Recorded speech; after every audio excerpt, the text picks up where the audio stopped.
We are Squawking Dead, a podcast pulverizing episodes beyond the Walking Dead universe. Sometimes we give you news, like we did this weekend. Sometimes we make you laugh, like we'll hopefully inevitably do. But most times we go deep. I'm your host, David Cameo, and I'm joined by Cosmo09 Rachel Bird, Sharon D, a.k.a. Blazy Gardner, and Bridget, ko-fi.com/Punky Brewster. That's, I think. She just doesn't appear. Well, let's do the thing. She's being represented by Translucent tonight. Right. Yeah. Right. She's also doesn't have a voice, so PUNKYBRUASETER. And of course, we're here with Survivor Seer member Takira. ko-fi.com/Connie Dixon, the number 4 LYFE. There you are, Bridget. What happened? Sorry. What happened? I said I'll be back in a second. Well, I didn't hear it. Oh, sorry, Mom. I was too in my own head. Also, the music is really loud, so you're like, "Oh, I gotta be back. Wait, we're starting right now." Was it something with Frankie? Yeah, there's a storm coming, I guess, and she's being a pain in my butt. Let's get In your scared. bottom. Well, let's say hello to people who are on she's stream. scared, except her fatty behind is gonna eat a treat, but she won't eat the calming pills. She grabbed it and spit it out. Aren't we all like that? I don't want your stupid pills. We just. I don't want to be calm. I don't want to take the oxygen. I can't calm know down what? right now. You know what? Frankie doesn't get a dragon either. No. Some behind-the-scenes chatter in case you didn't hear it because you didn't. Well, hello everybody. Hey Mitchell, thank you for joining us on stream. I hope you stick around, buddy.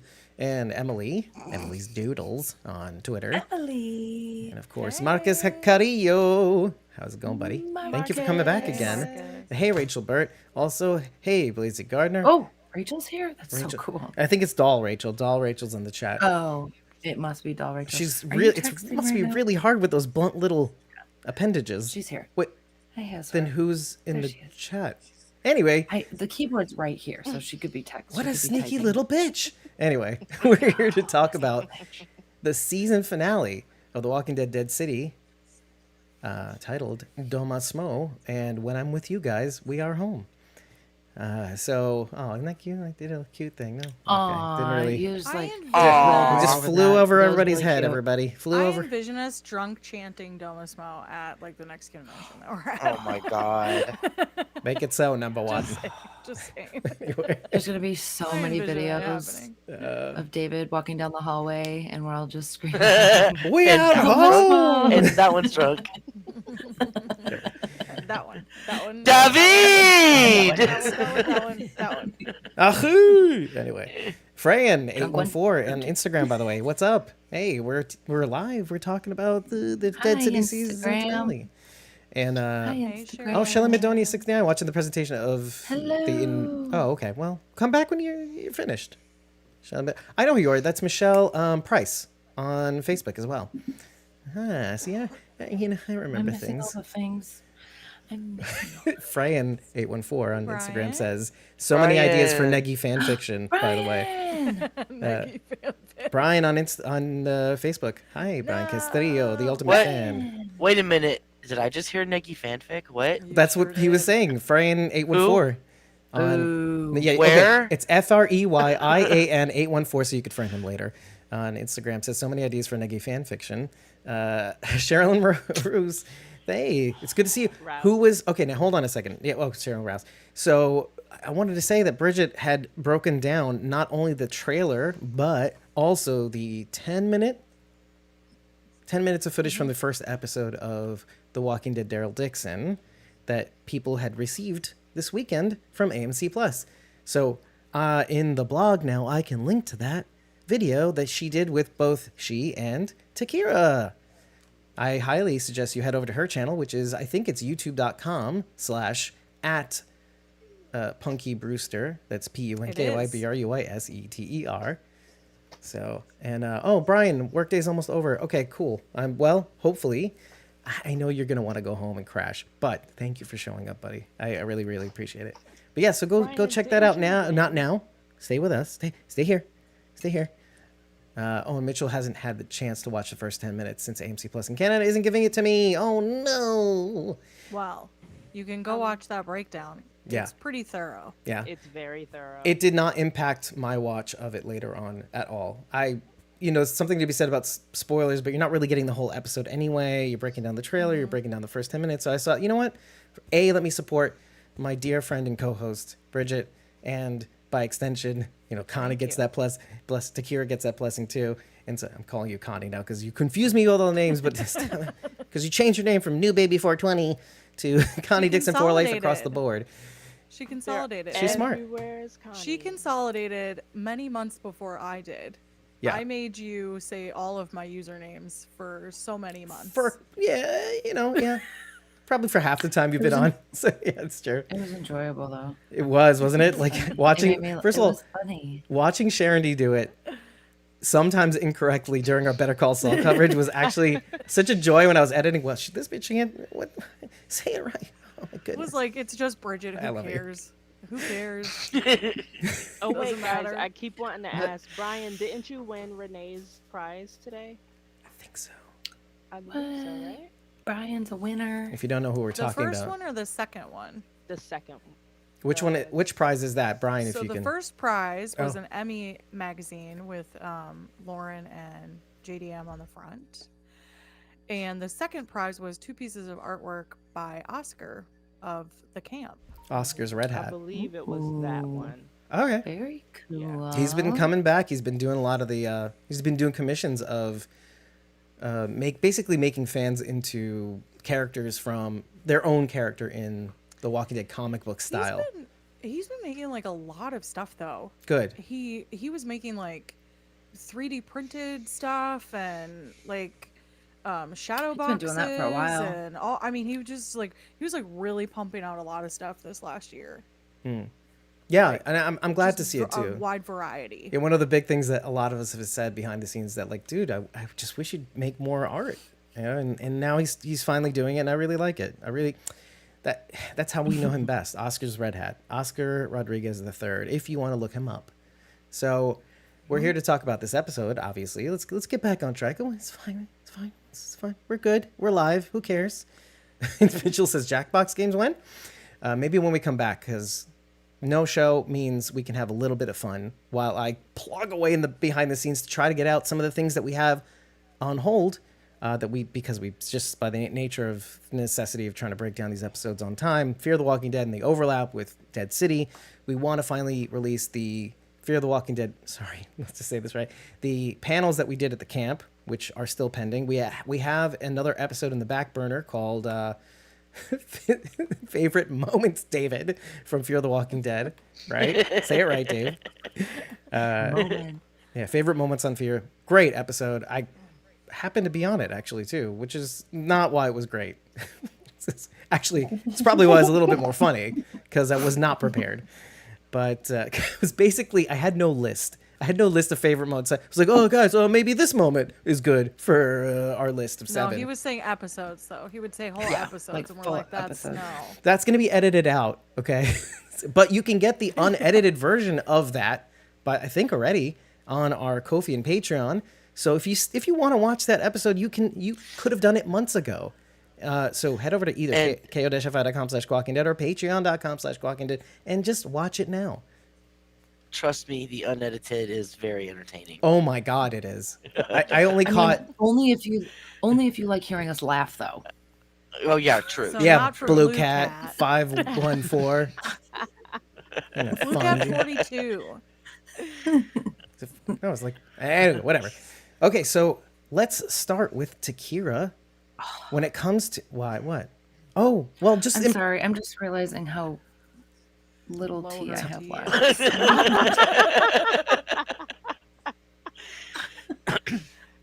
I thought it was because you did tell her in the Discord that she was gonna go first. Well, but- I wanted to get impressions out of the way. Wait, what? Oh, Well, let's get She's like, I don't care about that. Well, you know what? We like to give our Survivors tier members a little forward treatment because it's sometimes they can't make it and they pay for it too. So Takira, oh, we pay. what was Trust your me, what we pay. what was your impression of behind the scenes? But you like it, Takira. What did you think of this episode, and how do you feel about the series now that it's come to a close on the whole because of it? And that's the only impression we'll have for this whole night. So, kidding. No Um, pressure. I loved the episode. We got a lot of questions answered. We got a little tussle between Negi. Um, Overall, I was really worried about the 6 episodes thing. I'm worried about that with all of the new series. I didn't really think they would be able to give us much in 6 episodes, but I think they actually did a really, really good job. Um, I don't want to go into too much because, Because we got to go to Rachel. yeah. Rachel might leave a little early. Just to give people context, Rachel might leave a little earlier tonight because we're getting on a bit late and it's Depends not on all, how quickly we can talk about this episode. yeah. So in terms of first impressions and also series on the whole, you've been saying it's been great so far. You had low expectations coming in. I remember you saying that almost every episode, and then now, well, how do you feel about this close? It always changes. It's just like the Dama said in the last episode. The ending is all that matters. So what did you think? Well, I mean, if we're basing it on that principle, my initial reaction is meh. But Oh, okay. I mean, I feel like we're being heavily set up for a season 2, right? Do we know this for sure, or are they just teasing us? Oh no, we know 'Cause this I'm for gonna be sure because of really- SDCC. We do. Yeah, we Okay, even put it well, on our social media. I'm sorry. I work 1,000 hours a week, and I don't have any free time ever. So What have I said, Rachel? What have I said, Rachel? Whenever you think you have a stupid I say question, lots of things. well, okay, that's true. That's actually very true. So most things that nobody listens to, but at least this one thing is that I say to you, there is no stupid question because there's always someone that doesn't know these facts. SDCC Right. happened over the weekend. We did a live stream. We condensed it for the audio podcast, but not by much. We did some light editing. But that's it. And the second season announcements happened during the thing. We couldn't show it because we didn't feel like we could because we thought there would be some spoilers from the last episode contained in that announcement, but there wasn't. So we showed that announcement along with a little preamble to give people permission to actually watch it for those who skipped it. So boom, boom, boom. So now that you feel that way, now that you see that there's perhaps a big setup for the second season, how do you feel about? Does that change the way you feel about it? Not really. I mean, episode as a whole, I'm like, it happened. Some stuff happened. I didn't feel like it was like. I mean, did anyone think that Maggie wasn't gonna find Herschel by the end of the series? No, I think we all saw that coming. I mean, everything that we thought was gonna happen happened. I don't know. It just wasn't a huge splash for me. Yeah, I agree with you that I saw almost everything coming. Like there was Yeah. no big twist or anything, or I mean, the Any- one yeah. big twist, the one big twist that they could have given to us was spoiled in the trailer. Oh well, Negan just with drop it. Negan with the knife to Maggie's neck. Similar you know? to the first That would have episode. been that would have been the big thing, and they showed it to us, so we knew that was coming. Oh, from the right. From the And teaser, yeah. also some of the behind the scenes footage, the fan taken behind the scenes footage had shown that a little bit too, which if you saw it, and it was everywhere. Kind of a spoiler. It's not really a spoiler, but it's like not something you really want to see before it's done right in production, edited down the way they want to show it. Which, if you watch how that happened, it is similar to the way Maggie has Negan by the throat by the first episode, which I like. I like the symmetry that's been happening, the yin yangness of seeing some of these scenes paired together. In the blog for the last episode, which I've cranked out yesterday and finally released, I showed the silent scream from the flashback that we finally get of the Croat making the deal with Maggie, and I actually took the GIF I made a GIF of that, and What? ignore me. you made peanut butter. Yeah, I made peanut butter with that clip and the first silent screen that we got from the first episode too. So like it just shows the first, and you start to feel things. But anyway, let's move on. So Sharon, in terms of, do you have a similar reaction to Rachel? I mean, I liked it. I thought it was entertaining. Again, like I said, there was nothing no surprises or anything like that. It was no everything I figured was going to happen happened, like you said, Rachel. But I do enjoy just like if this hadn't been a season finale, it would have been great. But as a season finale, it was very lackluster. But that's an And us and problem, isn't it? I get that they were Perfectly put. heavily, getting ready to set up for the second season or whatever. But that doesn't mean you can't have a bomb ending for the season that we're in. And the fight was okay, blah blah blah. I do like the tension between Maggie and Negan. Like I really enjoy that. But there was just nothing spectacular in this for me to go, holy shit. There was none of that going on. And I feel like you should, in a season finale, have a holy shit moment, and it just wasn't there. And it's I don't know, in terms of me, that I have complicated feelings about that, because you did sort of get that in the original series, right? You have the 6 episodes, you kind of try to make every episode more grandiose than the last, and I think they did that in that series, and I think they sort of tried to do that for Fear, and they sort of did with the death of, spoiler alert, after almost a decade, killing off Eliza Ortiz at the end, right? I mean, similar to that.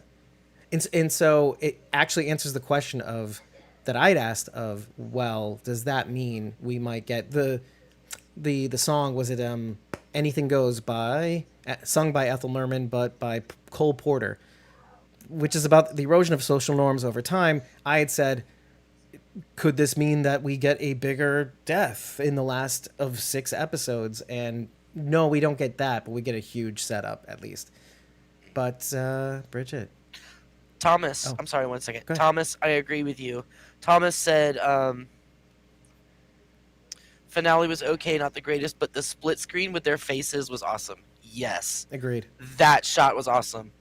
I mean, it was just perfectly symmetrical. If you were talking about symmetry, Dave, about the symmetry of the scenes, like that was perfect symmetry right there. And how they timed it perfectly for them to lift their faces at the exact same moment.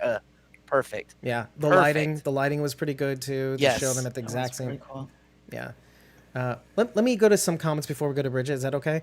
First, I want to say hi to David Carranza. We'll my remind biggest him, cheerleader. Bridget. Don't forget. He's We gonna won't let him forget. I will not forget. I will not forget. Forget. Oh, and Mitchell says I really didn't like the end of the episode. First of all, and Freya 814 said episode 6 was absolutely fucking awesome. He really, I mean, and I really liked it too. Much love from Canada. Hey, buddy, from Peterborough, Canada. Punky says hello, David. Bernard Yunt says I got to be a background on the whole season of Fear, and it was great working with all the stars, especially Daniel Ruben Blades.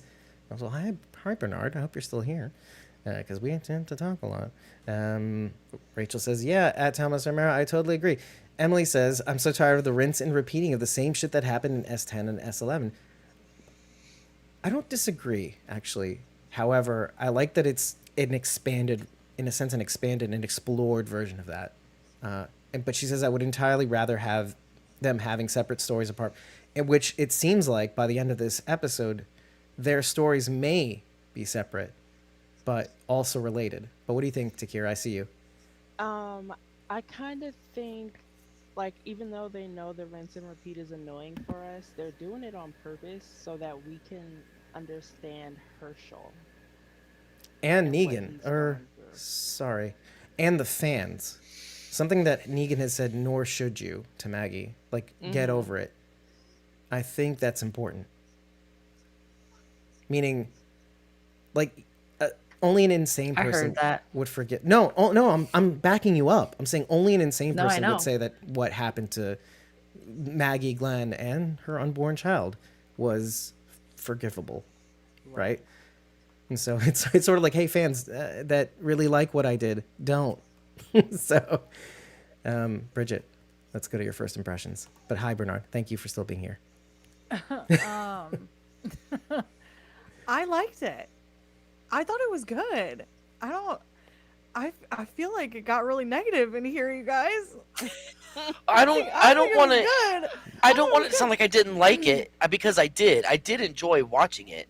I just feel like it could have been a little more oomph to it At the end. than there Yeah, was. I didn't say I didn't Well- like it. I just said Meh, it happens. So I could see there being some sort of like huge gasping, like I can't believe that just happened. Now, I felt like I got a little bit of that in two different regards. So with the New Babylon situation, because that was concerning to me, and then also the toe.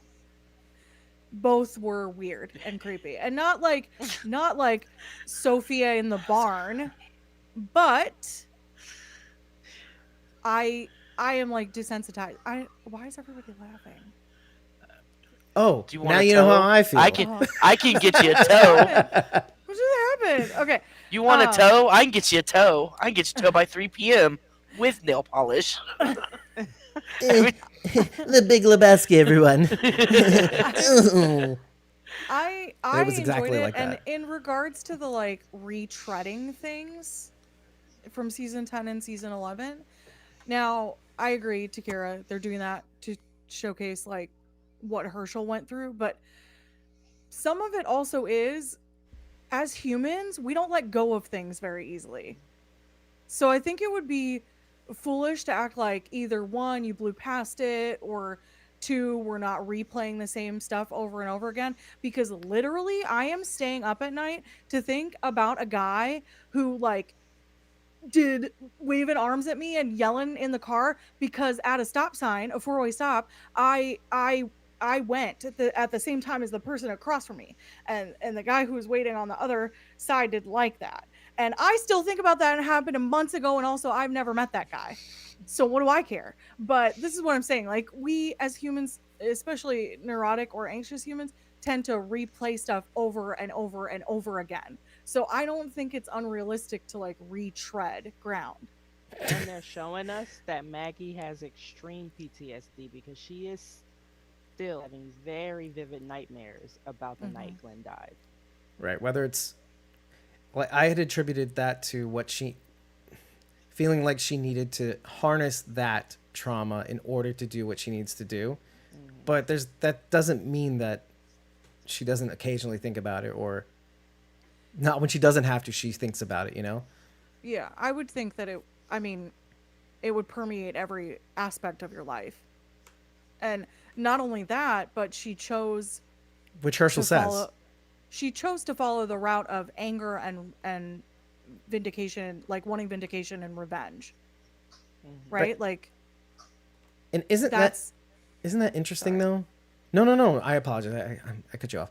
But isn't that interesting because in episode 3, I think it is, People Are a Resource, Negan puts on that version of himself to get through a situation. So isn't Maggie in a sense doing the same? But we're seeing it happen across these episodes. She's putting on this anger that she needs to in order to get this done, in order to get Herschel back. It's not like she wants to. I don't think she wants to, but I think she needed to do that in order to get this done. Because how do you do that to a person, even if it's Negan? How do you take that? There's a part of yourself that gets involved in that, but I see Takira wavering. What's up? Sorry. It's okay. Like, from what watching. Herschel says to her, she's been angry the whole time. I was gonna say, so do you think she's been having these vivid nightmares and everything all along, or just since she had to go look for Negan? I mean, do you think this has been like a constant thing? Because I can see how that would make someone angry and bitter if you had to have that nightmare every night of your life, right? But is she doing that every night, or is this just something that's restarted now because she's having to deal with Negan? I think the latter more than the former, but I And mean, I would think either. if I would she think has- either would be possible. If she has been this angry for most of Herschel's life, which I'm guessing like she wasn't before she rejoined with our group in season 11, because that was when she came back into contact with Negan, right? So all of a sudden she comes into contact with this guy, and then she's a completely changed person. She's angry again, and Herschel's growing up with that now. Before she came back, the version of Negan she had in her mind was that blubbering, pitiful puddle of a man, you know what I mean?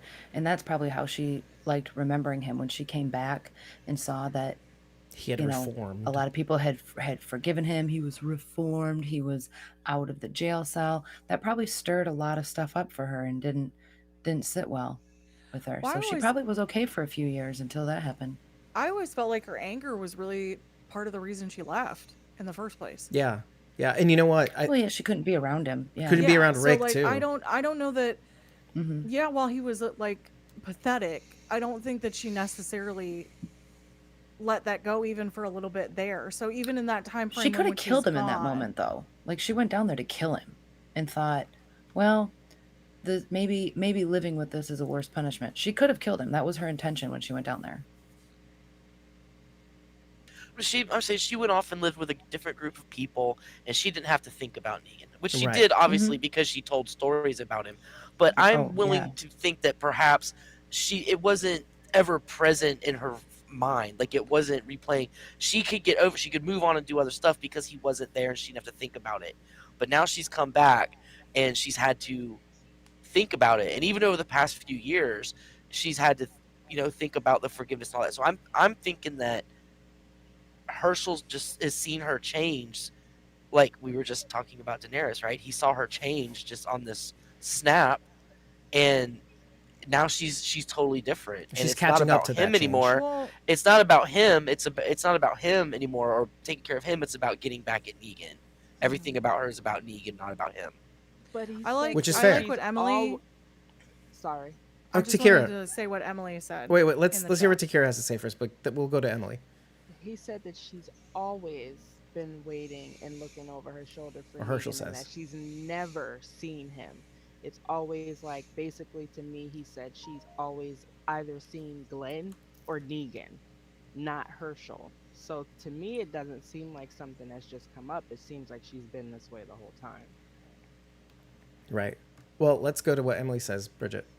She said she probably has them all the time, but they're worse with the triggers of like being around him, which I could see that being a real case. I mean, trauma does some really crazy things to your brain. And like, for instance, personally, and I haven't gone through anything even remotely close to what Maggie went through. I went through personal health issues that like trigger me. But I can't sometimes, like, if an ambulance shows up like where I am, like that's enough to trigger me. And this is like from someone who's in therapy, like actively working through my stuff. Like Maggie doesn't maybe have that as an option. Right. Like she's doing everything as self-coping. And while that can work, you can create coping mechanisms that help you get through things. They're not always great. And so it could be this hyper fixation on Negan became her coping mechanism. Oh, it's something. Do you think It's what that Negan she- said in to Ginny. If do you this was think she before times. associates- Oh, sorry. Go ahead. Do you think she associates Herschel with Negan? So every time she looks at Herschel, it makes her think of Glenn, which makes her think of Negan. Yes, I think so. I think it's complicated because I am going to say something that might contextualize this a little bit more, but I wanted to say that it what you'd said before about therapy. Ginny said Negan says this to Ginny in the third episode, I want to say, where he's like, if this was the before times, a state doctor could check you out and figure out what's wrong with you. And then you go to this episode, and the Dama says, at least you're what you are isn't born out of some sort of psychosis. Well, so there's this overall general theme about our problems running away from us and making us into the monsters that we probably don't even want to become to begin with. I'm going to read a couple comments that flew by, but Thomas says, ooh, no, I'm not saying that. But Bernard said, I play two parts, Padre Guard and Parent Army on Fear. I was the guard that got shot in the neck with the dart from June and got his finger cut off, but I got revenge because I was the guard that held June's wrist when she got her finger cut off. Anyway, enough bragging. I love the show. He loves our show. That's awesome. Yes. That's awesome. amazing. Yes. What an honor Sharon to is have like, your what an "Dude, honor to have your those." finger you'd be shot by June and have your finger cut off. And get your Totally. revenge as an Not- actor. Awesome. Yes. Yeah. Yes. Let me shift over to Thank you. Let me shift over to Instagram. Fran has a question. Fran814 has a question. Shoot from the hit buddy. Zaynap says hi. Hey, Zaynap. Hope you're still there. Hey, say. Yeah, Emily says she probably Somebody has has them a all question. Are you gonna ask it? Fran will get there. We'll get there. Give him a little time. God, be patient. Jeez. Somebody has a question, but we're not gonna ask it right now. Emily says she probably has them all the time, but they're worse with the triggers. Yeah, she's agreeing with you. Okay, so Thomas says she told Michonne in S9 E5 that she couldn't sleep. Interesting. Yes, Thomas. And by the way, I saw the comment. Thank you, Thomas. You're in the car watching us from the car. Bec- Right. I see. I know you. I Dedication, know you. man. That's really. Dedication. I love you. Okay. Brian says I agree with you, Charity. I think seeing him again had these memories resurface, and having to live with him made it worse. And I think that I definitely agree with. Having to be, it was one thing to see it in season 11, see the reform, touch on the reform, see how he's an asset to our group. That's one thing. S10, S11, fine. But it's another thing to be embroiled, be around him, to have to work with him, quote unquote, because we kind of knew this is what she was going to end up doing to begin with.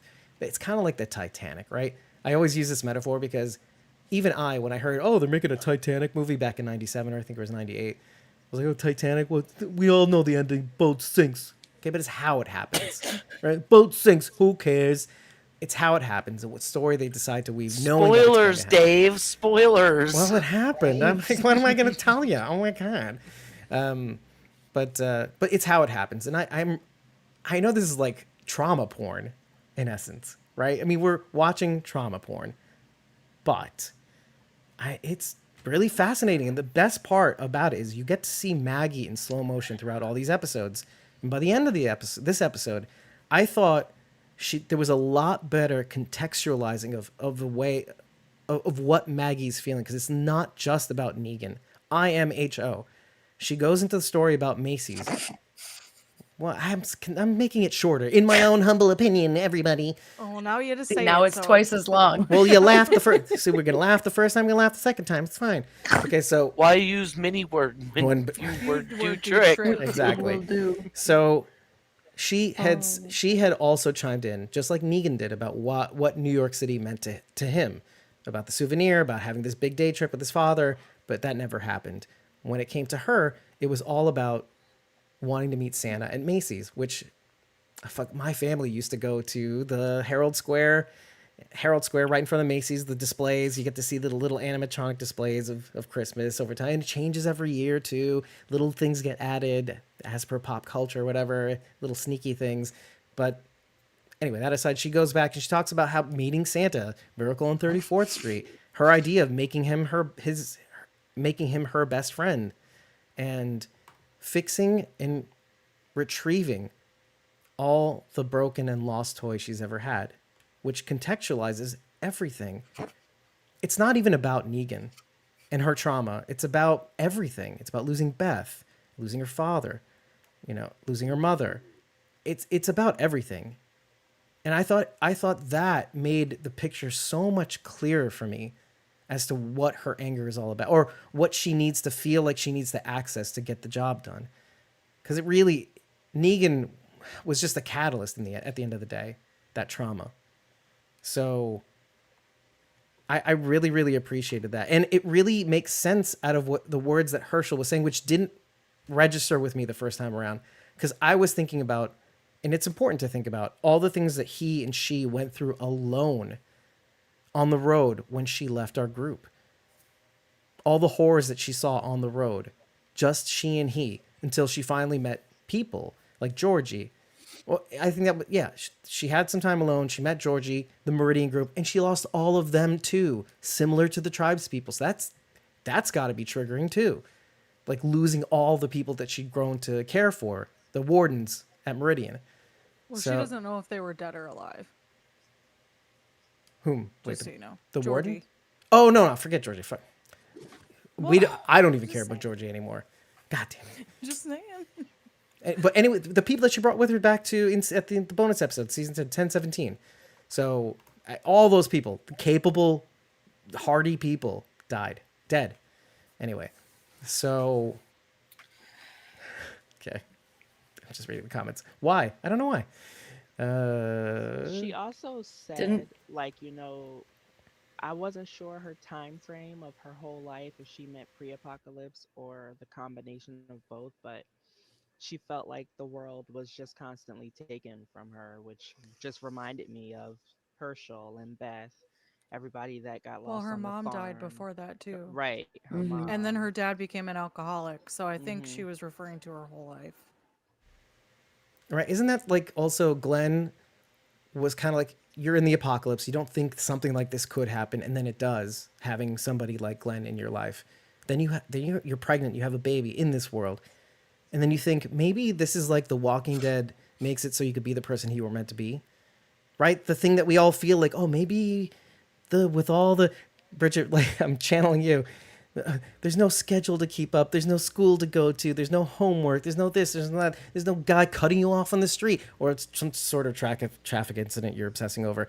There's none of that. So maybe this thing could be a real thing for me, right? And then that's taken away from you too. Look, And that's I'm the in catalyst. Therapy. Okay. I'm in therapy. Unlike I'm anybody working on through this my show shit. who should be, right? So you're in a way better position than anybody could possibly be on this show. So, just give you credit. Hey, Lisa, by the way, hi, Survivors tier member Lisa and Relishing the Dead host. Elisa. Hey, Where's she at? Elisa. Yeah, Frank- where's she? She has a little emoji, and I can't really see what it is. It's like a lipstick emoji, maybe because of Relishing the No, Dead. where is she on? Like Instagram? Oh no, it's a or- rose. She's on Facebook. Sorry.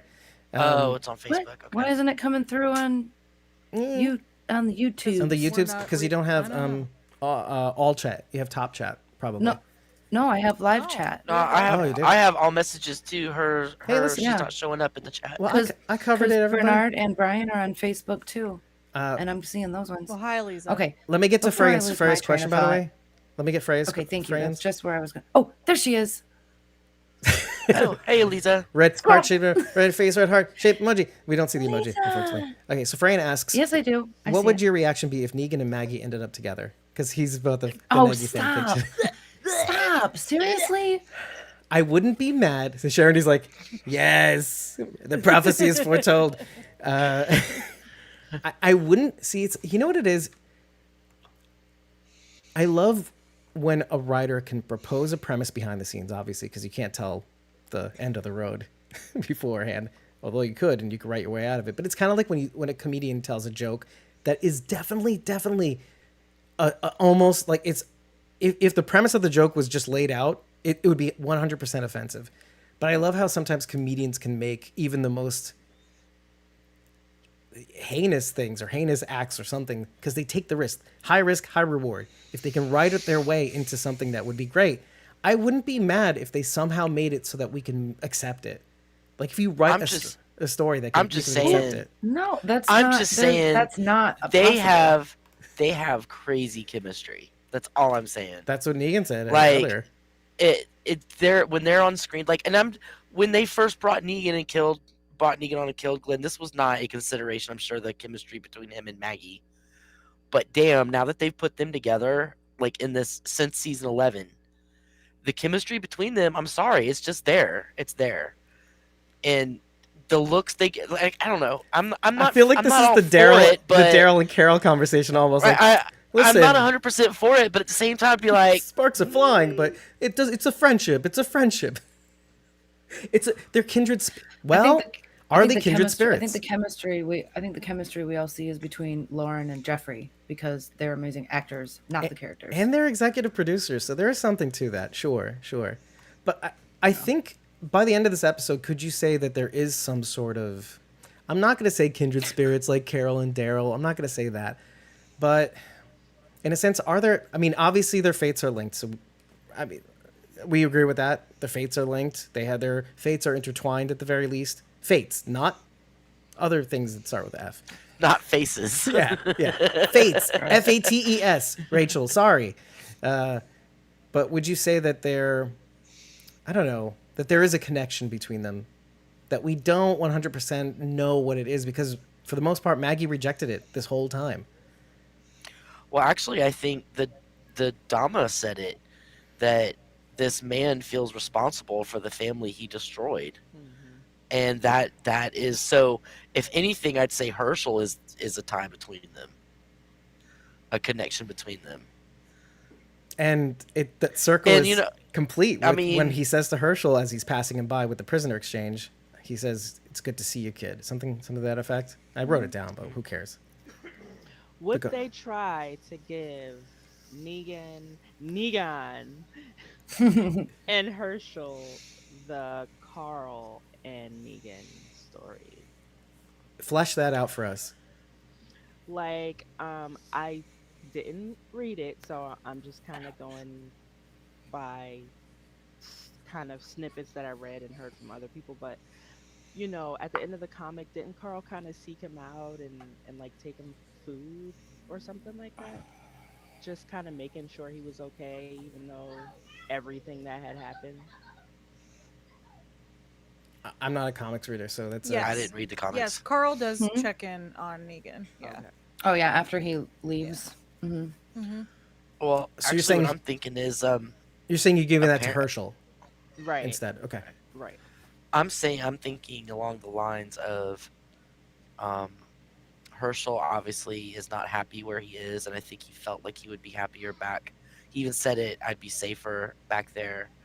And who better to take him under his wing than Negan? But that's just going to cause even more enmity between Maggie and Negan. Or does Maggie feel like she needs to go and rescue Negan from the Croat? She doesn't know what's going on. As far as she knows, Negan was being carted off to be tortured and murdered. She has no idea what they were going to do with him. Yeah. I assume I- that's what that. I'm sorry, Rachel. Maybe. I assume that's what that last line that she says about to Herschel about To how settle she's like that she's gonna say. I assumed that was like, I'm gonna go save him because I owe him that Because of you. what I did. Right. Not because like he's a good person and that's why, but because I'm a good person and what I did was wrong. Right. Right. Okay. But Herschel's really, really interesting. And you know what? Let's go back to that. But let's let Rachel guide this conference. Do we want to read some comments first? There's a lot of laughter when it came to what I was trying to say about some sort of connection between them. But Thomas says A lot of puke faces. there will be no hate bang. David Carranza is laughing his ass off. And Emily says invisible string. Yeah, the invisible string of fate. And Thomas says, I love this one. Can Emily paint the hank bag? And maybe and Emily says maybe for a good amount of money. And so Thomas, you know what to do. Elisa Hey, says Emily. she's going to be back for him.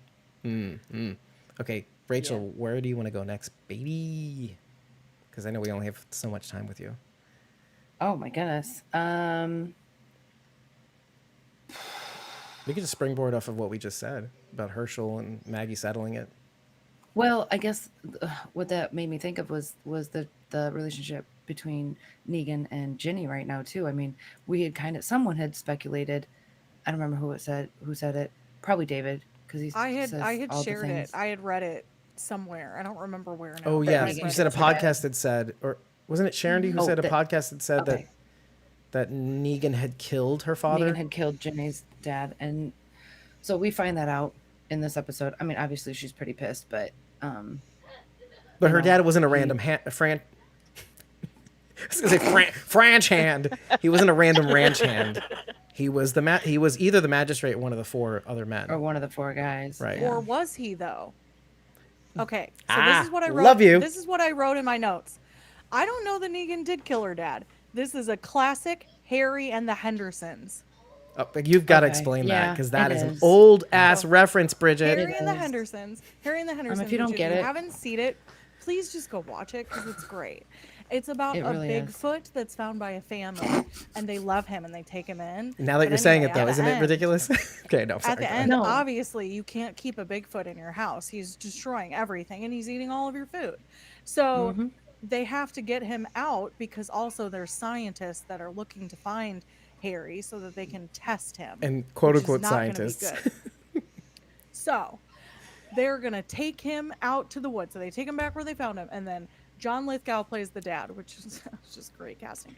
And then there's So this good. whole scene at the end, and it is very sad, where he is yelling at Harry and he's like throwing like rocks at him to get him to leave. And he's like, go on, get out of here. We don't love you anymore. It's very dramatic. Just like And that. then and That was Harry's very perfect. sad and he's like, but he's a Bigfoot, so he doesn't talk, so he's like, and then he like walks away, but he keeps looking over his shoulder like back, like it's so like sad. a dog who just got yelled Okay. at. It's super Yeah. sad. So that I So- think that's what was happening. Takira? Negan definitely killed her dad. And why do we know that? because of the 6 episodes that you can watch with commentary from the actors. Okay, you have to Oh. explain that though, a little They bit. ruin everything. I didn't know there was Um, commentary until you just mentioned it, either the last episode or did you mention it during our live stream? I think like right after the last episode, I don't know. I'm always just searching through AMC Yeah. Plus, and it was like binge the whole season with commentary, and that's something I used to be obsessed with DVDs. So I immediately binged the whole series with commentary. Right. I'll be right back. So So what was it that they had mentioned in the commentary? JDM, he doesn't quite say the words "I killed her dad," but what he says is, in that moment, Negan knows that he does nothing but speak the truth. That's his thing. He speaks the truth. And in that moment, he's basically hoping that she can forgive his truth one day. Okay. There's a bigger While indicator. also pushing her away. Right, Right. right. There's a bigger truth to that in that talk about things that link symmetry and things that link back to the first episode, let's say. When this is a hard thing to watch, but when he's holding Ginny and she's constantly going back to him, she's trying to speak, she's going back to him, she's hugging him.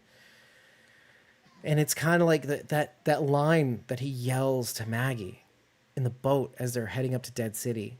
And he goes, how many fathers and husbands have you killed? And it's a weird way of phrasing people, but he's very specific in when he says husbands and fathers have you killed.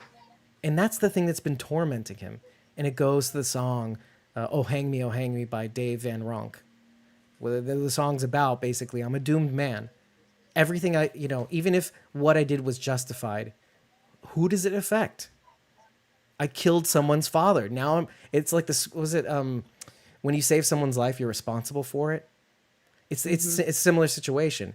You did the thing, and now what? Now what? You're a doomed man, but now what do you do with the time you have left? Well, a man who's remorseful wants to make up for the act that wasn't intentional. But I'm taking care of Ginny anyway. I'm stepping up to do the right thing. And actually goes to Freyan's comment. He says Negan's not the stepdad, but he's this dad that stepped up. I love that comment, Freya.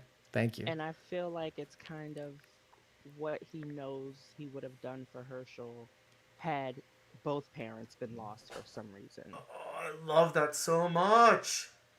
Oh, I love that. I love that. And you see that. I got Herschel a little gift, Mama. Like he's not married to Maggie. What is he, Elvis? Yeah.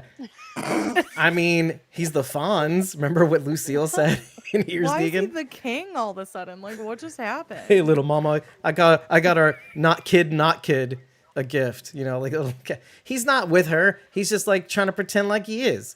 It's classic Fonz. Anyway.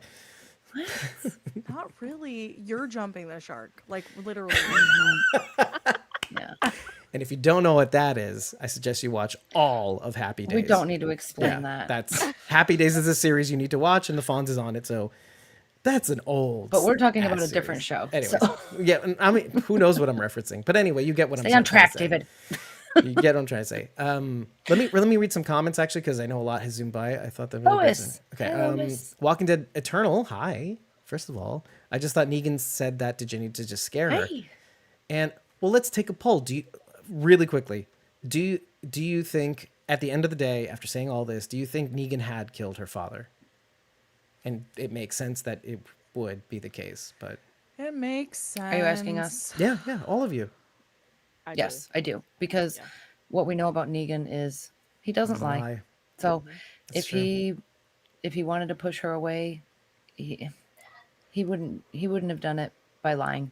Yeah, I'm sure he would have kept I that don't to think- the I'm angry grave. about it. Right. His only lie was, "You're just a debt I had to Yeah. repay." But That even was that's his not a only lie. lie. In I mean, not a sense. lot, right? I feel like maybe that's what it was in the beginning. So no, it wasn't a lie either. But not just that. Yeah, it Mhm. became more Not just for him. Rachel. Mm-hmm. Okay, so Lois, hi Lois, what's up? Hey, David Lois. constantly laughing. I love you. Walking Dead Journal says, "Arr!" Okay, David Kern says, fanboying left. Lois says, no.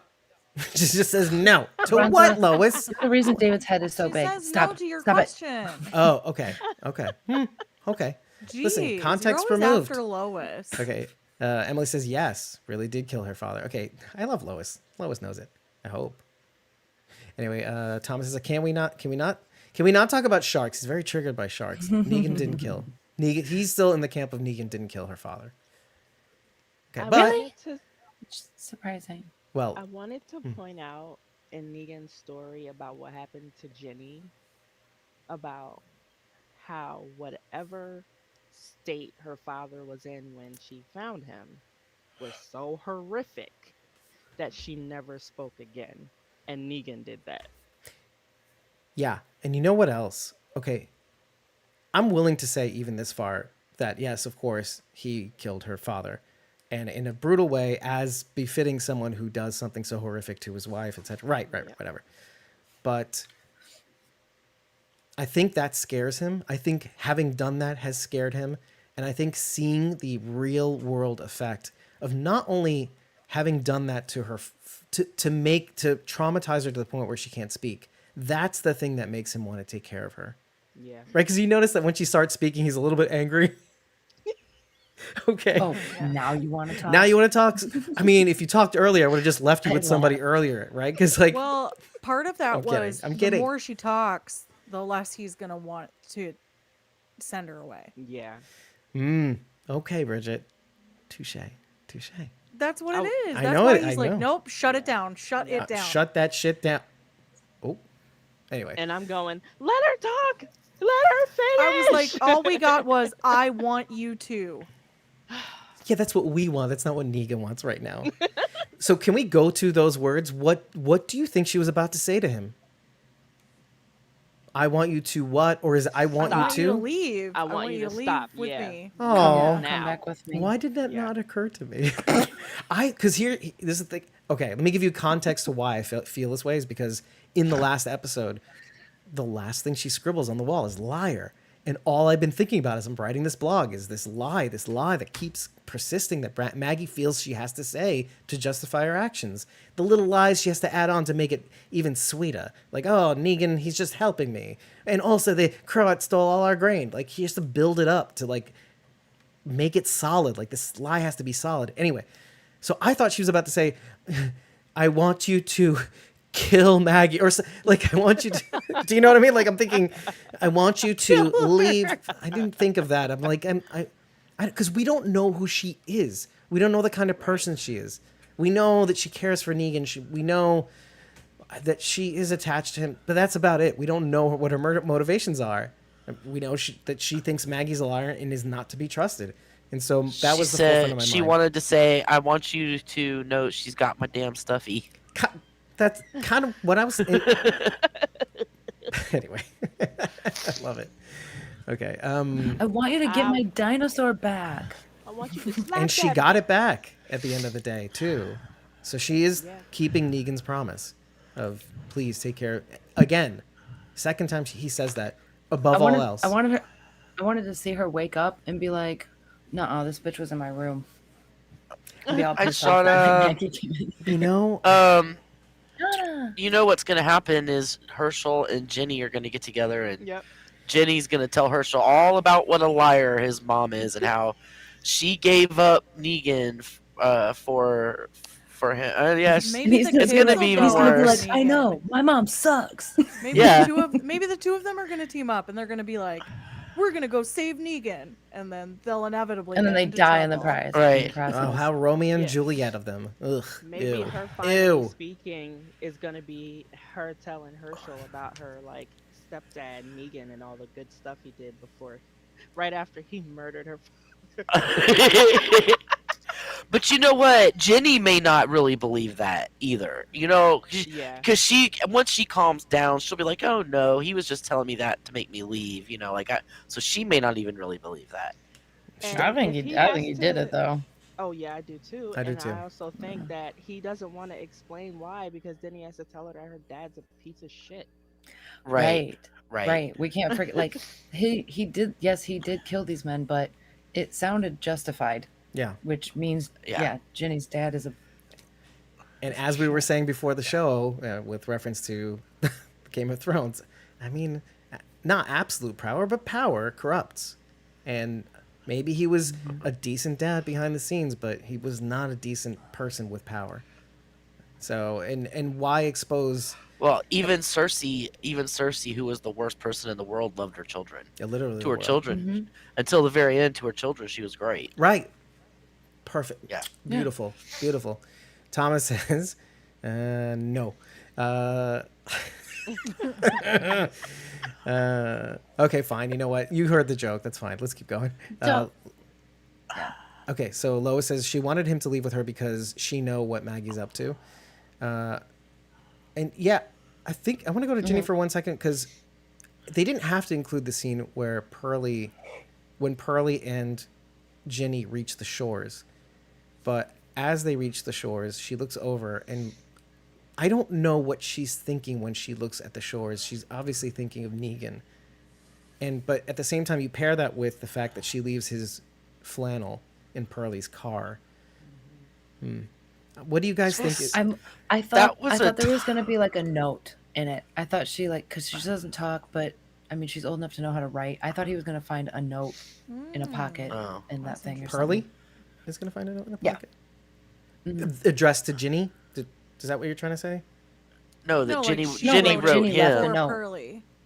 Yeah, Ginny left a note in the shirt. for Oh, Pearlie. wow. What an elaborate thought. I love it.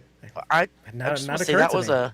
that was a pretty tiny little piece of dock that they used to float all the way back over I was thinking Was that. across that the the river dock that at- they were talking at about? night. Yeah, at night on the dock. It's on kinda this like the little cooler, tiny isn't At least it wasn't a piece. cooler. It looked much bigger in the brochure. Yeah. Yeah, well, Also, just so you know, the also- floating dock is made of little set pieces how of did dock. how did Maggie and Herschel get back across the river? They took coolers. Well, no. Clearly. Clearly. Well, of course, the Croat, not the Croat, whatever this group is, who knows what the frick the Buratsi, I don't know. But obviously they have the means to get to and from the island, so they probably gave her some way of getting across. So how that was, I'm not really interested in, and it also wastes a little time. Emily said they grew mermaid tails. Anyway. Shauna says, "Do you think it was left on a good enough cliffhanger?" I love what we've set up, Yeah. I like it. and I like wouldn't I love the Herschel necessarily- piece more than I wouldn't anything necessarily else. call it a cliffhanger though. Like Right? No, I wouldn't call it that. I but wouldn't call it a cliffhanger. for lack of a better word, let's say. But maybe they weren't guaranteed the second season until more recently. And then you would want to write it enough that it's not like, oh my gosh, they wrote a horrible cliffhanger and now I'll never know. Like, like so many Well, shows. If that was Point. the case, then they should have written a much bigger blast of a finale. If they didn't know for sure and they thought that might be the finale, there should have been a lot more to it. That would have been super, super, super disappointing as a show finale.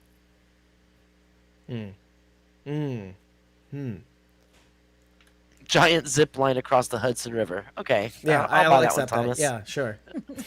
I'll accept anything, right, Thomas? I'll take it. Do we think season 2 will be longer? And do we think we will meet Joshua? Joshua Smith, Negan's son. So I wanted to talk about. Let's take a step backwards. When you see Negan is basically held captive by the Doma, or else the Doma will take more of Herschel. Let's say whatever. But I love the idea. Hold on, I lost my train of thought.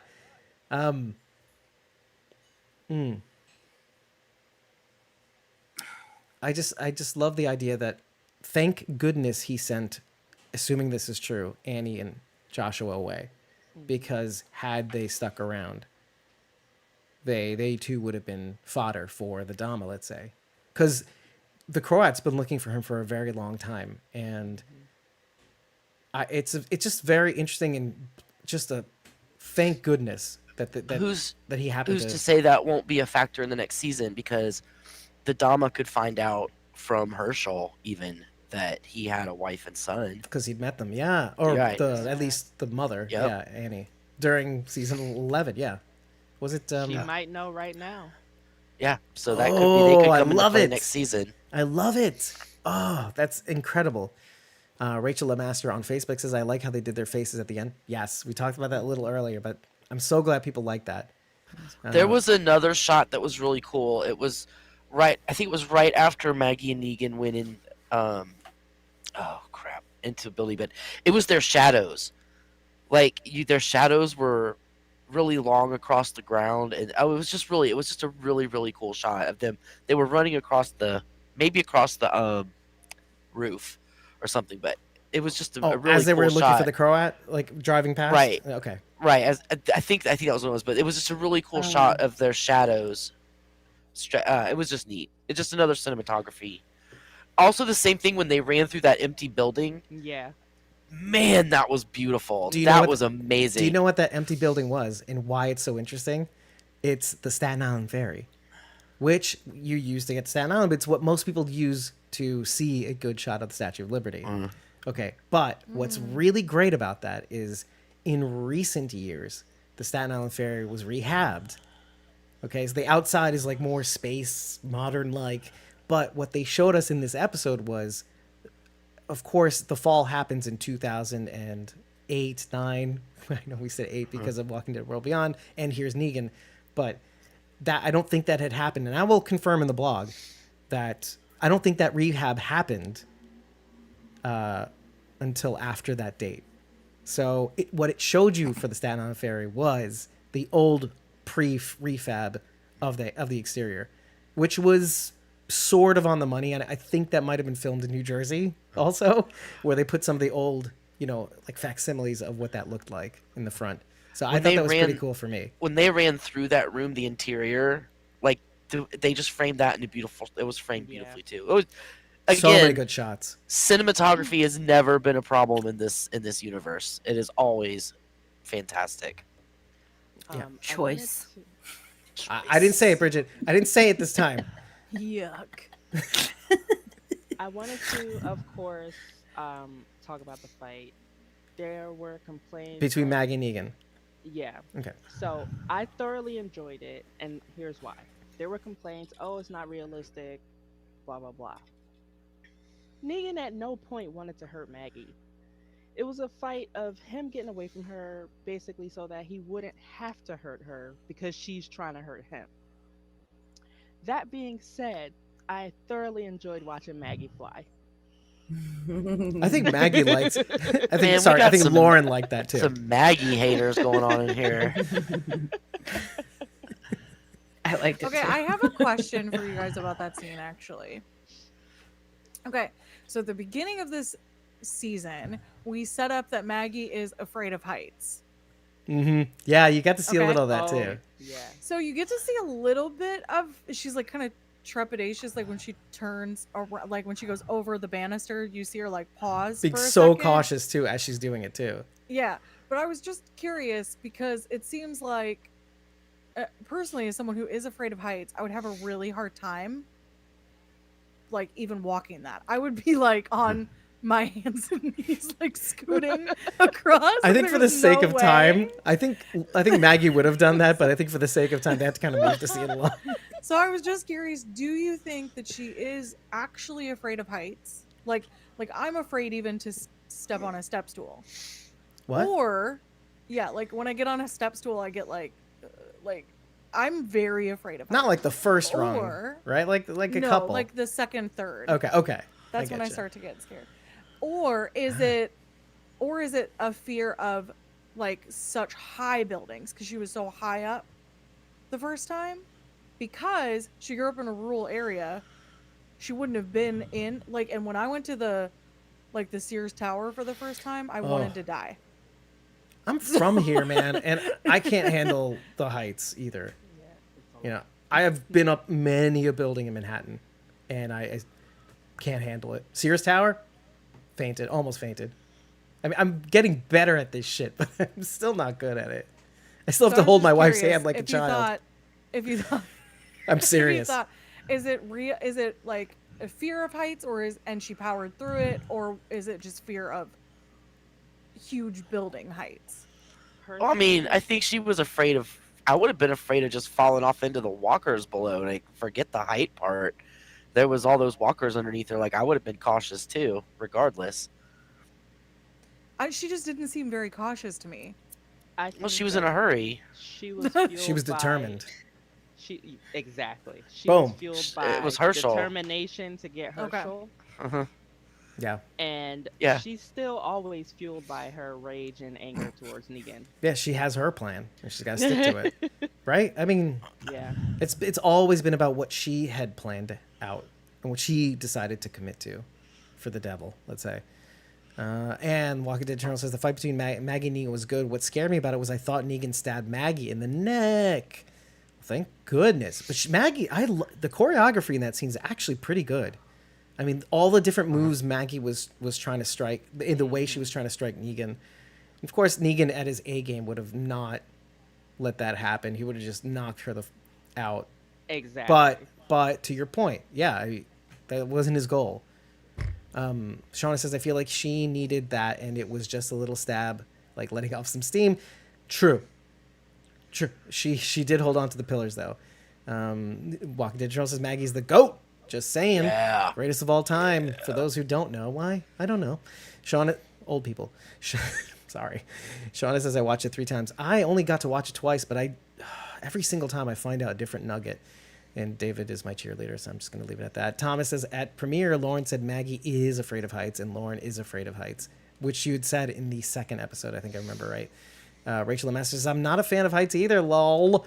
Lois Martin says, fight or flight. I like that. And that's exactly what it is. It's all fight. Shauna says she did hesitate and hold the pillar as she went. Shauna says you could see her stunt double, though, in this episode. You could see them all if you look hard enough, if you really think about it. And they're not getting it in. These guys are not getting any younger. So they get little cricks in their knee and all that stuff. Okay, so Rachel, you're going to, for as long as you're here, I'm going to have you guide this conversation as much as possible. So where do you want to go next? I mean, we can stay here for a minute because I don't.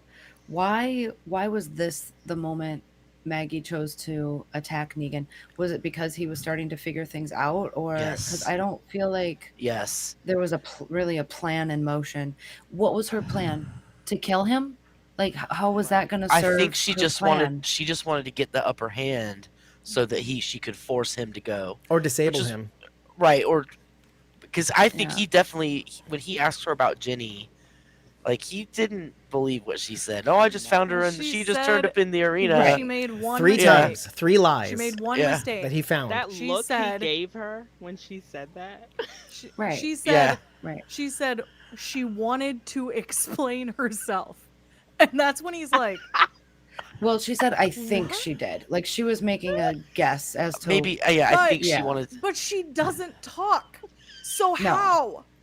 Well, Maggie was speculating her reasons. Yeah. That's Yeah. why I was like, well, she's lying about the reason. She knows why she wanted Right. to. That's so why it was it a was trick like- question that I know. That Negan So when asked she her. said she wanted to explain herself, I was like, well, that was a mistake.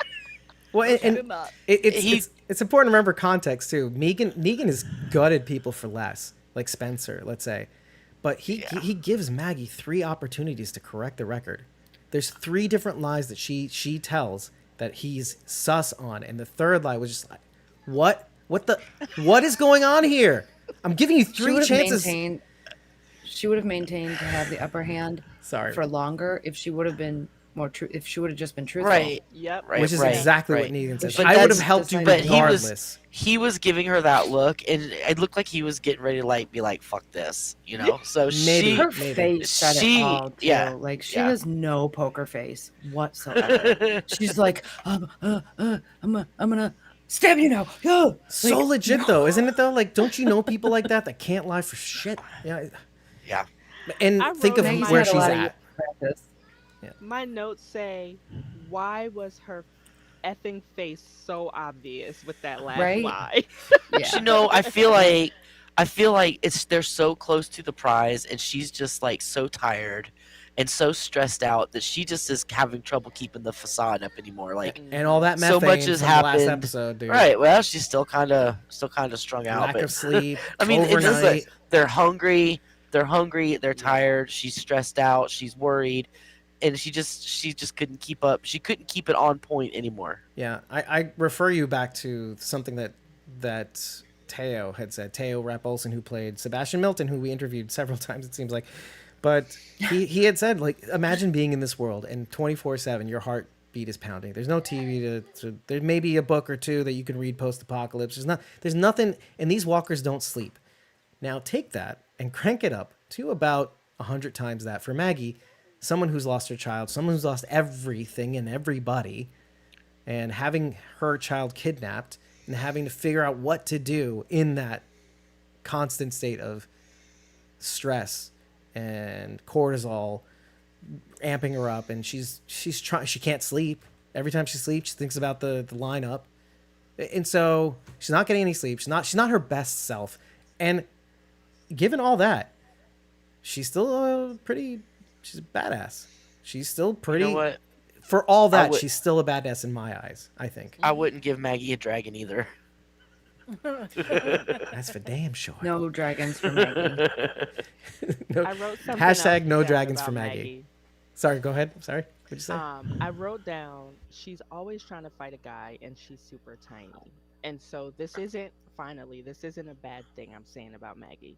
With the Reaper, she got her ass kicked every single time and got right back up and continued the fight because she is so determined and so badass no matter how I feel about her. And that's one thing that has continued with Maggie that I do appreciate about her. She's like a little dog going up against a big dog. She doesn't know how Mhm. small she is, so she just goes at it, even though the big dog could like chomp her in one I mean, bite. Isn't she a honey badger? Don't care. Maggie's a honey badger. She takes out like some of the biggest predators, and you know what? Yeah. Accurate and consistent, which I like. At the end of the day, with help, she got the upper hand on the Reapers and took them out savagely. And Gabriel, opening the door, right? But then like she just went right through it and just pow, pow, pow. Goodbye, Washington. Goodbye, Wells. I mean, Whatever. Wells. I got a Poor thing. Washington. I got a thing for the savage ladies, right? I I know. love Maggie. I know. I love Maggie. But like we're all Do I human. think she's right all the time? No, I don't think No. she's right all the Rick time. wasn't but right all the time. Negan's She's not a right all the time. badass, man. Maggie's a character that like Carol's it not right all the depends- time. Just want to say that out Oh, loud. no, not at all. But it depends on who's on the screen with Maggie. Like, I've never really been like, oh, I'm a Maggie fan. But there's times when I'm kind of rooting for her, depending Mm-hmm. on who she's like Paired up up on against. the screen with. Yeah. Yeah, 100%. Well, I feel like once Glenn was killed and she had the baby, her storyline kind of just went a different way. She couldn't really be the physical go out there and slay everybody badass when she had the baby and all that. So, When she became like more I of feel a like they went. sorry, She became more of a leader. yeah, right? like a politician, right? Right. Delegating But with Rick she's- and all that. Yeah, Her character arc changed a little bit. she became. I was going to say Xander, but she became Gregory in a sense, but like a better Gregory. They flourished under her leadership. A way better Yeah. Gregory. But just like Gregory, she kind of neglected her duties after a while and it fell to Jesus, right? So, anyways. Her anger has been festering for a long time because we did see she was able to be a politician. She was able to lead, and this was all after Glenn died. She was able to do these things rationally, and over the years, her anger has just sat inside of her and festered this whole time, and it is just like eating away at her. And I mean, yes, on one hand, she's become more of a warrior and everything, but I mean, she's also unraveling a little bit in a very unpredictable and dangerous way. I think a lot of that unraveling, though, is due to how Herschel is behaving towards her. And yes, he's just being a teenager, blah, blah, blah. But I think it goes a little further than that. He's being a shithead. Yeah. Like, it's not just being a teenager. He's being a shithead. Well, he's being a teenager in the apocalypse too. I mean, like, when his mom came and got him, she hugged him. He didn't even hug her back. Yeah. Like, he just stood there. What is he, fucking Bran Stark? Come on. We're not we're not or in an me, apocalypse, robot. and my son doesn't even do that. So You know what? Well, when was that's but normal. Rachel, when was the last time he was kidnapped? Let me. Well, by Oh boy. I the think- Croat. Well, I don't. think Herschel has Stockholm syndrome. Okay. So I was gonna say that earlier, so let- thank you for bringing that let up. me drop this in my notes. So let me drop something that I wrote in my notes to open up this conversation a little bit more, because it's going to be in the form of a question, sort of. At the end of the day, Herschel was right. Herschel's been brainwashed, maybe, and the Croat has gotten worse over time. Instead of killing kids, what is Rachel looking at? Instead of killing kids, he's using them as a resource. Okay, wait. He's recruiting them. Yeah. Moved on from killing kids to using them. People are a resource. Now, wait. There's one thing that I had said was...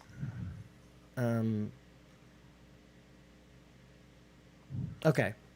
Does Herschel feel as though he single-handedly handled his mother's Negan problem, in a sense, for all the ways she was trying to revenge Negan, having been captured, in a sense, using himself, having been used as this pawn?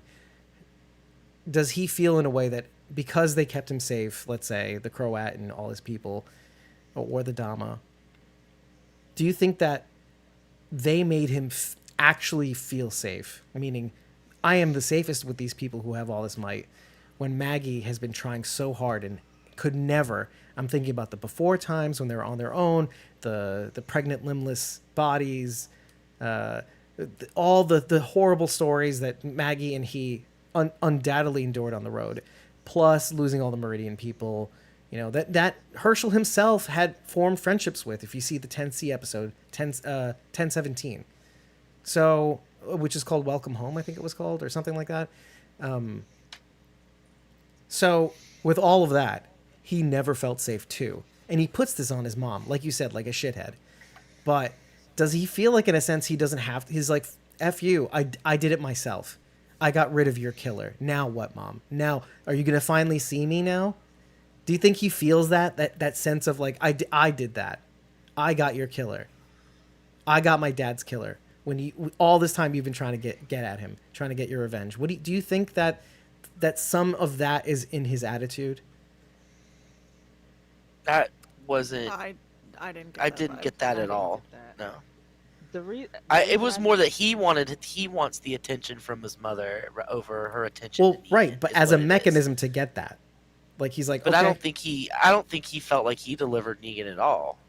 Like, he didn't do anything except get kidnapped. Incidentally, So- well, because I think he feels like, I mean, Connie says it. He says, I felt safer when I was with them. So in a sense, like, does he feel like he's on their side? I mean, kind of feels like it. And if that's Well, the I case, think, yeah, but I he think can has take credit for the Stockholm for the syndrome, win. that's He can take the why. W. right. Right. No, and He that's has- true. But like, it still doesn't change the fact that he might feel like he can take the W, right?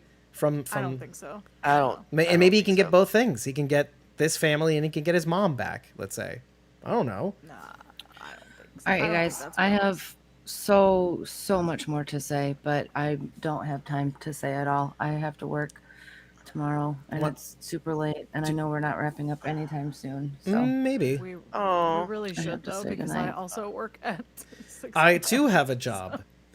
I know. But do you want to drop a big nugget that we can talk about before you go?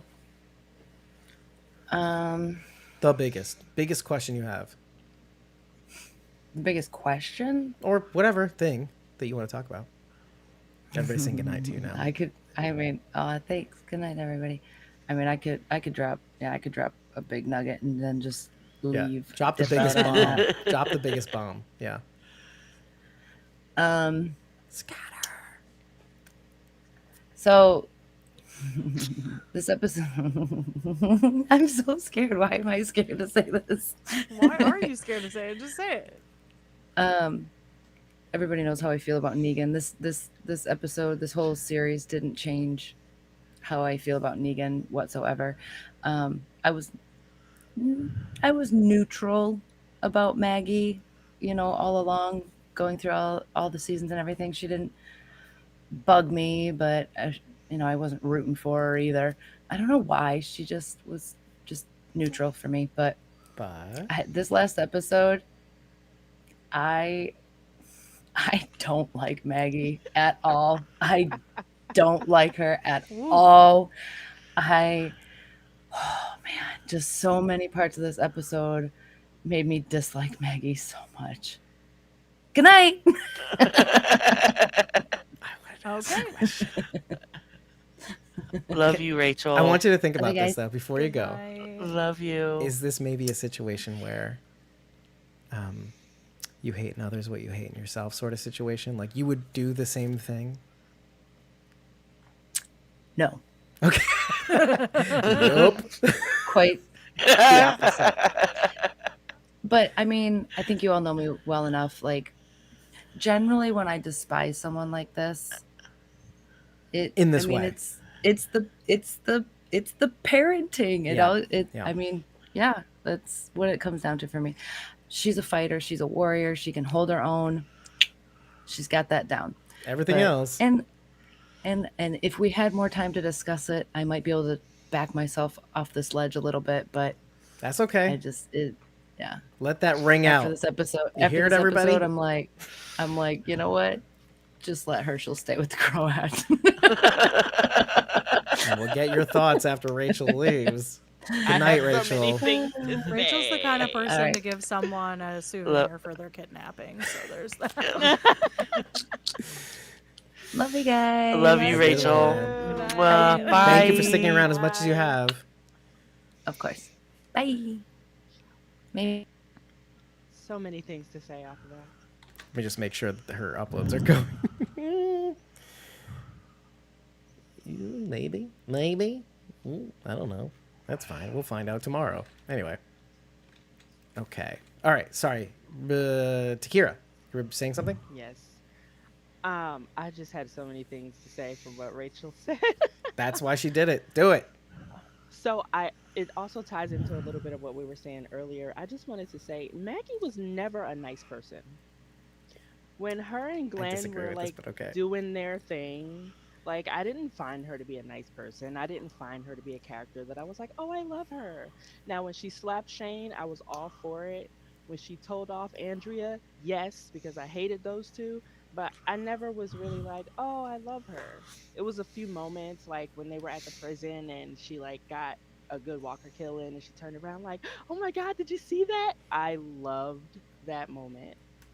And she brings me to tears every time I watch the episode where Beth dies. But I just never thought she was a nice person. Now, besides that, But did you think she was a good person? I thought she was a good person. Okay. That doesn't mean she wasn't a good person. She just wasn't a nice person. I don't. It's good to think qualify I'm, some I'm things that sometimes. much of a nice person. Right. You know what I mean? But okay, so she's been pissing me off since she got back. Like Archeron part one.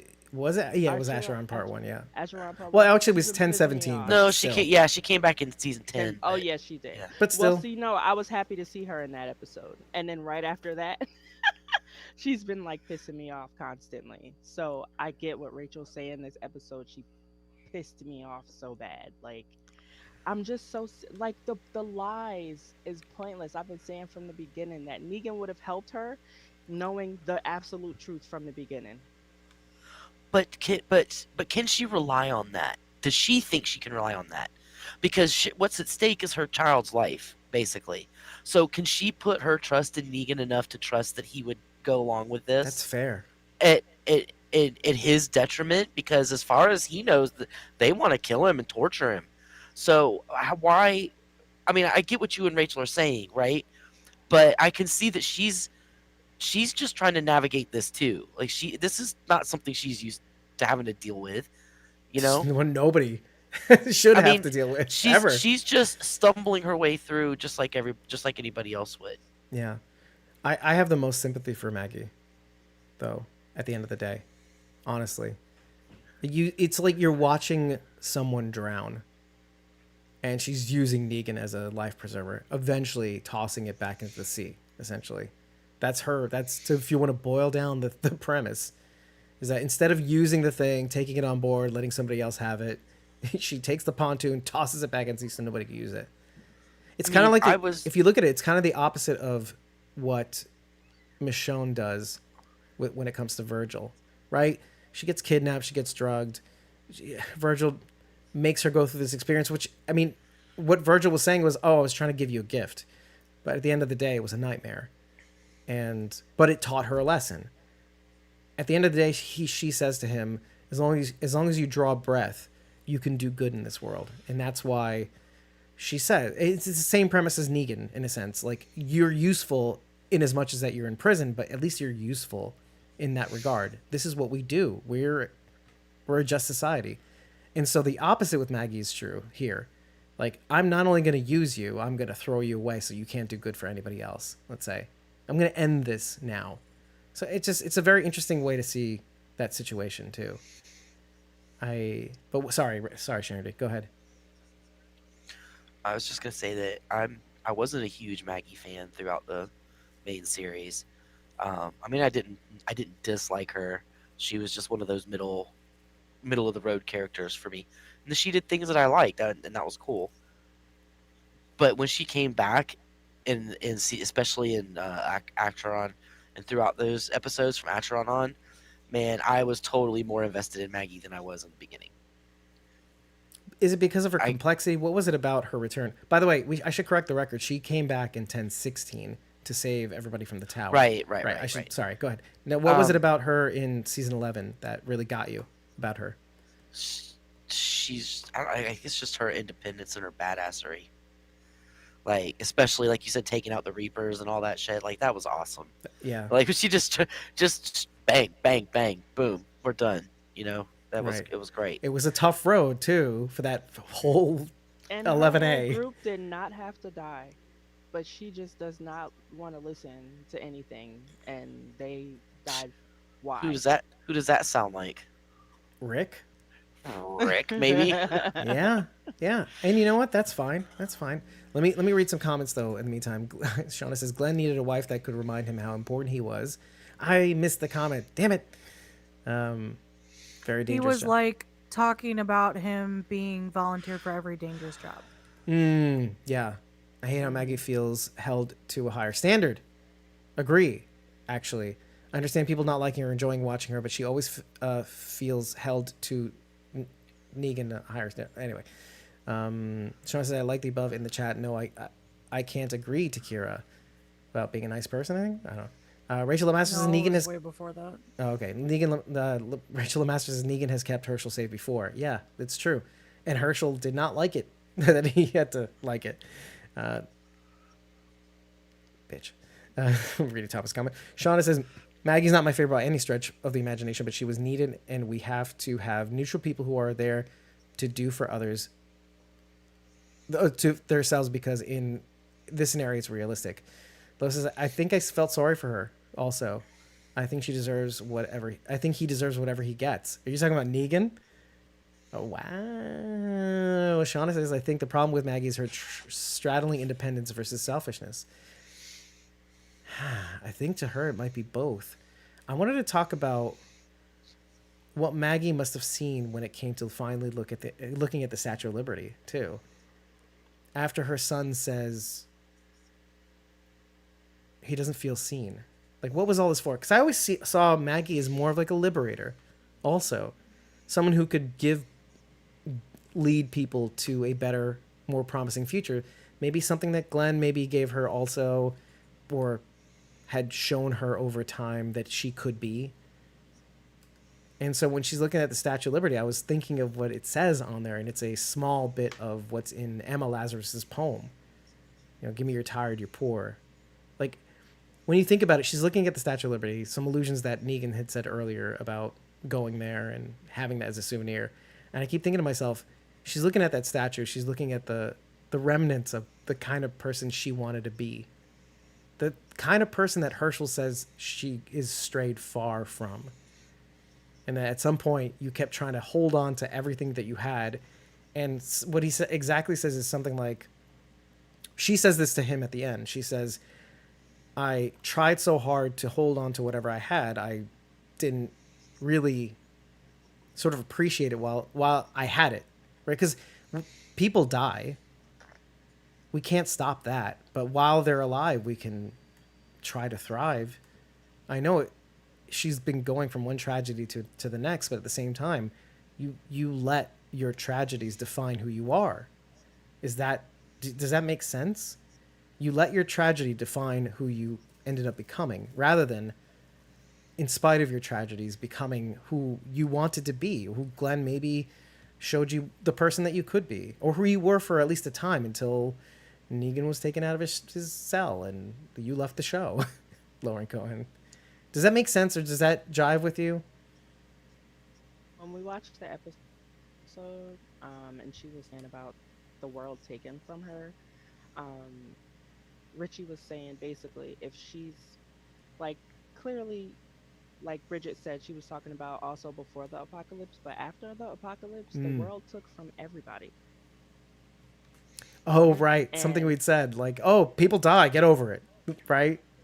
I forget. right. And Somebody said I'm that. not Specific, saying that it she was when shouldn't we were be. talking about Crazy Rick after Lori died. It's like, hello, Right. Rick. Oh yeah. Everybody's lost somebody. Yeah. Carol didn't go crazy when she lost her daughter and her husband. Not as crazy as you did. Well, and then there's a difference between somebody and everybody, too, and that's a lot for somebody to ask. Well, I tell you, I mean, after rewatching Game of Thrones here lately, I see a lot of parallels between Maggie and Daenerys. Really, Yeah, I mean, yeah, really, yeah. Like self-made, right? Somebody who was self-made, who Mhm. tried to charter her own destiny, someone who's trying to be a leader but loses everybody she has, everybody she knows, everybody who cares about her or she trusts, befell to her own except for tragedy. one child. She has one child left. So, I mean, I see a lot of parallels there. Wow. Okay. Um, Um. wait, let me just read a few more Maggie comments. Targaryen. Daenerys Ree. Uh, okay, so Shauna says no, she turned straight selfish. She said she only cared about Glenn, Herschel Sr., Beth, and Herschel Jr. There have been so many people that have been there for her, helped to protect her, and truly cared for her. Truly cared, but only those people mattered, knowing others still alive. I think you can't name all the people you love, but I mean, I think it's important to at least mention the people who, who are your actual family too. But I take your point. I mean, the point still stands. Like, she still is being selfish. She still is living in her tragedy rather than seeing the big picture, because Negan says it. If you had asked, I would have done it. I would have done it for you. And if it didn't work, I would have. I think he. You tell me if this is the case. I think Negan almost says as much as saying this. Because at any point in time when he's in the ambulance with the Croat, and even in the bank vault, I felt like he could have taken the knife from Maggie and stabbed every motherfucker in there. Mhm. Like, right, but instead he Yep. gingerly, almost as if to illustrate, he when she finally sees Herschel and they're about to do the prisoner exchange, he's the one who gingerly, kind of like Finch does to Dwight in Fear the Walking Dead, he gingerly takes the knife away from his neck and puts it down. Stop staring. We're gonna get this done, Maggie. We're gonna do this. Mhm. I think he would have submitted himself willingly if their plan had not worked. If they had actually worked on a plan that would have worked I loved that scene. I loved that particular moment. Yeah. in this That she episode. she couldn't. She was just so. I guess it was the same. It was like the same thing after she saw the not Herschel Yes. Walker, and she just had this. She just couldn't. She was paralyzed. She was paralyzed with relief, Yeah. and Yes. she just couldn't function. And he had to do it for her. And I really loved. I loved that little touch. Good Such a. night, Thomas. Thank you Good for night, coming. Thomas. Oh, Thomas says, okay, I'm out. Peace out. Yay, Maggie. Yay, Negan. Final thought. What happens now that there is no Piggy to go wee, wee, wee all the way home? Well, interesting question. Too bad you're not going to be here to find out. Maybe you'll watch the rewatch. Maybe you won't. Who cares? Thomas, thank you so much for being here. Always. Really. Um, I was thinking about Rachel pinpointing Maggie's parenting in this particular episode, and I feel like possibly she could be thinking some of the things I am. I've never thought Maggie was a bad parent. I actually think she did a great job at keeping Herschel safe. Like, to me, this is the first horrible thing to happen, like for him to be taken from her for whatever amount of time and whatever happened to him while he was gone. But her paranoia and anger and rage and whatever else is going on created this feeling within Herschel that he could never be safe with her because she never felt safe as long as Negan is out there, probably. Right. Right. And it's kind of like learned behavior, isn't it?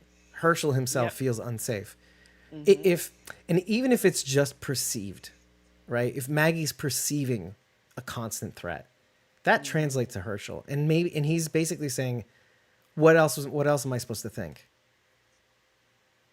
There's always gonna but when I'm with them, oh, I didn't feel like there was a threat. It was you. It was you that made me feel that way. And the second I was away from you, finally, I didn't feel that threat. Bridget, is that what you're saying? No, I'm. Emily said I'm shook. We haven't talked about that final Pearly scene yet. Oh, we're gonna do that and more. We're gonna Oh do that and yeah. more. Why don't we get to that? Okay, Dave. I work. I have to wake up at 6 a.m. No, you Yeah, don't. I So, gotta work I'm tomorrow like- too. So I'm like, this is going on way too Yeah. long. Okay. Let's. We've talked so much about Herschel and Maggie. Can we please talk about something else? Honestly, I'm glad that we did, but okay, I know. It's fine, it's fine. Okay, so to springboard off of that, we should say that the scene with Pearlie, and I'm not sure what to call this woman who leads the New Babylon Federation at the capital city of New Babylon.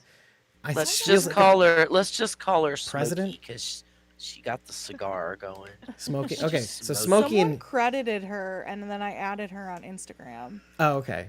Okay, well, But anyway, I honestly don't even remember what her name was. So. well, I'll put it in the blog. But Okay. the scene with she and Pearlie, pairs very well with the scene with Negan and the Dama. At the end of the day, both of them don't Yes. want to imbibe. I don't smoke, I don't drink. I mean, Negan drinks, but he likes gin. But he doesn't want the brandy. He doesn't want the brandy. Just like Pearlie does not want the smoke. But at the end of the day, they take it anyway. They get along to get on because they are feeling something is in the wind. So I kind of like that scene. I like how they pair very well. And it's not the first time we've compared Pearlie to Negan as well. Like what they feel like No, they I- have to do. I loved both of those scenes. I thought they were both great. And so this did give me enough that I felt good about this as a season finale. That was your second thing, Um, basically. Yeah, because with Pearlie, with the new Babylon is tell me more about this methane. I was like, "Oh my god." Yeah. Which This woman is horrible. Plus, Yeah. she threatens his family. it's not a threat. You can't prosecute me. I wasn't really threatening you. It Yeah. was so Too It bad was you didn't so- get him. Too bad you didn't bring him back. We could have hung him out as a An example. reminder, an Yeah. Which example. I was like, "Oh, great. What's going to happen when you find out he's alive?" He's- And it pairs well again because the Dama says, what is politics if not performative, right? Is performance. And true to form. I mean, hanging him out would have been a great example of a performance, a demonstration of our just system. But what I like most about that is that it makes both Sharondy and I right about the intentions of New Babylon Federation, which is I was very surprised at. I had said there's no way in hell that New Babylon Federation wouldn't want to keep expanding, just because of Trinkletus Ordinance. Moving that aside, but Sharondy was right. There was a resource that New Babylon Federation wanted, and that was the methane. And like what resource do they have? Crumbling buildings and cans of expired tuna, I remember right? we said that, yeah. So I really like that they married these two concepts: expansion, political power, and maybe look, like all things, they still believe in the thing. They still believe in the thing you don't want me to talk about. But of course, if there's an interest, that makes it that much sweeter. That gives us a reason to do it. So, yeah, we're And fucking all this prognosticators. Anyway. They've been looking for Negan to help them basically fight New Babylon. Right. So let's talk about that. Where do we even begin with that? Because Okay, but here's my question. Yeah. Because New Babylon is stupid. Here's why. Here's why. the truth about New Babylon. There's literally dead everywhere. Yeah. Just make your own methane, you idiots. I was just getting ready to say that. Why don't they get their own walkers and shove them into some sewers and create their own methane? It's like not that hard, I don't It's think. it's all about scale, I think, and bodies. Unless it's also about time, because if they've been underground for 12 years, because they said that the army shoved them under there. Sealed So it. if they've been underground for 12, 13, 14 years, that's way more Well, And there's so much Methane. I was like, I liquid don't think methane it it's takes that bubbling out of the long. storm drains, I don't right? think that takes that long, but it's following our physics, and this is clearly not the same universe. But 'cause I don't their think it physics don't matters, make right? If you really think any about it, sense. what she's basically saying is we want it all back. Well, Smokey is what she's saying. We'll call her Smokey. Her name, the actress's name is Jasmine Walker. Thank you, Mitchell. And the character doesn't have a name yet, just New Babylon Lady. Okay, so she's Smokey. So Smokey, what Smokey wants is she doesn't care. She wants it back. She wants central heating. She wants what we had before, but with all the political. She wants ice cream. But like without the illusion of justice, right? This is the opposite of the Commonwealth problem. Is like instead of the illusion of safety, and maybe the physical walls and whatever, all that, but it's if you step out of line, we're gonna do some stuff, right? So there's a little bit of a, I don't know if I want to live here. See, when it was the Commonwealth, I didn't mind the illusion of safety because it's kind of like our world now. Okay, I'm okay with that. But if I step out of line in New Babylon Federation in any way that could be perceived as something unlawful, where they write a code up and then they announce their punishment before they actually do the punishment and there's no trial, I don't like that idea. That doesn't seem great to me. I liked ice cream. Just give me ice cream. I wanted ice cream. Anyway, sorry. But as a jumping off point, what do you guys think about it? In a weird way, I like that Negan is there to protect Manhattan, right? From encroachment. Maybe it's a Dave lives in New York thing. I don't know. I don't know what it is. King of Manhattan now. Negan takes Manhattan. Sharon D, get on that. Okay. But what do you think about that? Like, it's weird that maybe I'm kind of like, okay, I'm afraid that he's going to be the old Negan, but at the same time, this seems wrong. Like, if they do get into Manhattan, what happens next with New Babylon Federation?